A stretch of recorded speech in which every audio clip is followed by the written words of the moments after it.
It's time for Halloween. Almost. That means spooky season is upon us, and it's time to make some stuff.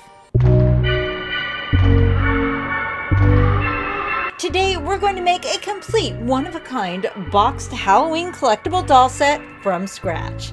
That's right, from the ground up. Obviously, I'm using the word collectible very loosely. It's not actually a collectible, but it looks like a collectible, so it's a faux collectible? Collectible, if you will? I don't care. I'm still saying collectible. But before we embark on this perilous journey, I have some self-imposed rules for making this set.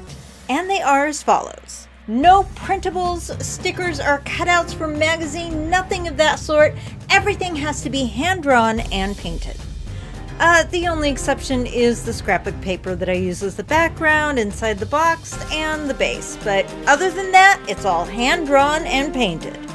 And since vintage Halloween costume boxes are my inspiration for this set, I wanted to stick to a limited palette of orange, black, and just a splash of green. Got it? Alright, then let's begin. First, I started by needle felting my stacked pumpkin man. His name's Spooky, by the way. Here's my quick rough sketch of Spooky. And here is a felt stacked pumpkin I made a few years back. So Spooky will roughly look like this, but this time we're going to needle felt him. First, we'll make a wire frame. I'm using cotton-coated wire for this project. He's basically 3 round sections with 2 arms, which will be made to look like branches. After I made the frame, I wrapped it in white wool. Then added wire for fingers/branches coming off of each main branch. I wrapped the arms in brown wool, then went over the arms with Eileen's felt and foam glue. This is going to give the arm branches a more wood-like look.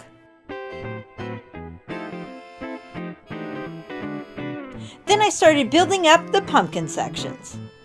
And this was a little time-consuming.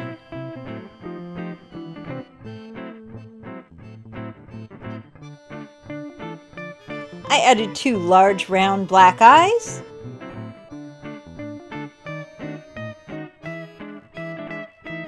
Then I began sectioning off each pumpkin and adding darker shades of orange to the lines.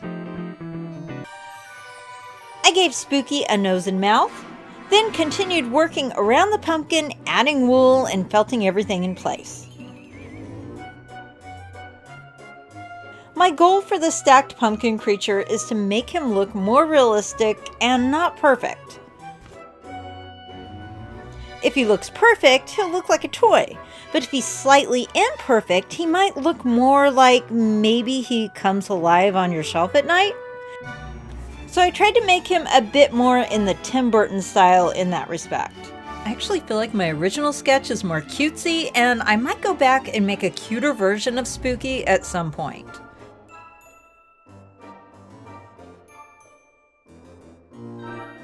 Then I made him a witch's hat. My first thought was to make a brown hat like this brooch I made. But once I got done cutting, sewing, and gluing, I really liked the hat in black instead.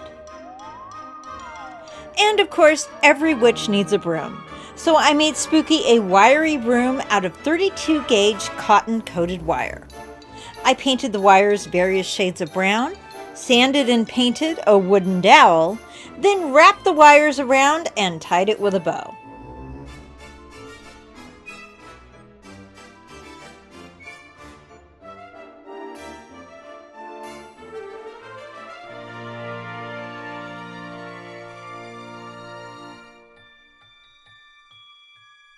And that's it for Spooky. Now he's ready for Halloween. Here are some glamour shots of our progress so far.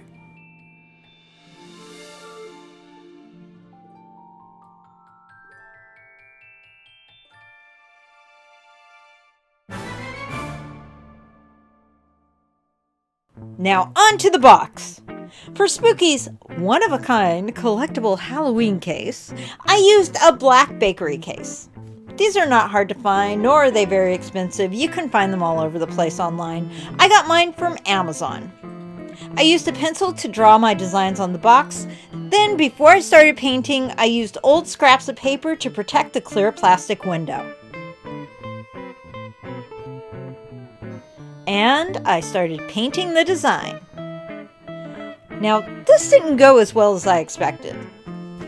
The paint needed several coats to be opaque, and even when I used white as a base, it took forever to lay down the layers, let them dry, and add more so that the paint wasn't transparent and streaky. So the designs weren't as carefully painted as they would have been had I used a heavy body acrylic or even started with a white box. That's okay, we'll do it differently next time.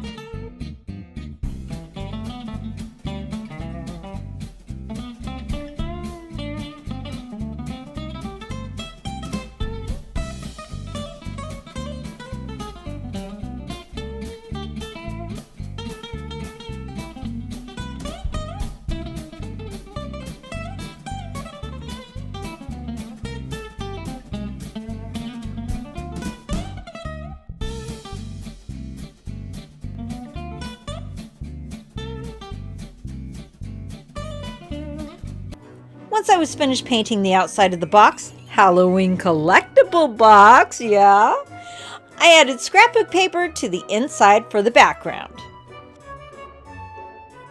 Then I painted the other sides of the box to match.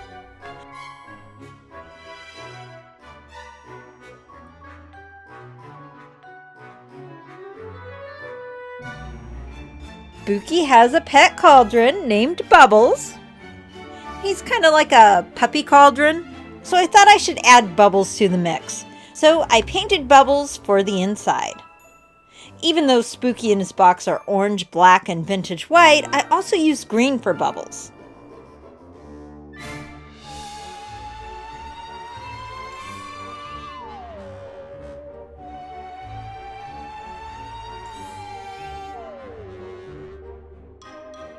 Next, I made a base for Spooky and cardboard cutout Bubbles to stand on.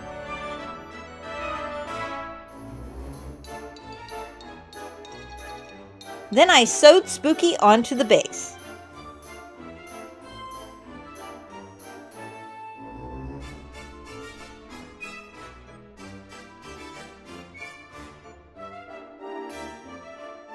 I arranged things inside the box, but I felt like Spooky's name needed to be somewhere on the front, so I made a cute little Spooky sign. It's kind of like Bubbles are spelling out Spooky's name from Bubbles the Puppy Cauldron. I don't know, I think it's cute. And that's it. Now I have a one-of-a-kind Halloween collectible pumpkin man named Spooky with his cardboard cutout cauldron Bubbles. Actually, this would actually make a very good gift, like if somebody were to make this for a gift for someone. Honestly, I love this so much. Even though the painting and drying time took forever, I still really love my Spooky Halloween doll set. But let me know what you guys think in the comments down below. Thank you so much for watching. That's all for now. Please be sure to like, comment, and subscribe, and I'll see you next time.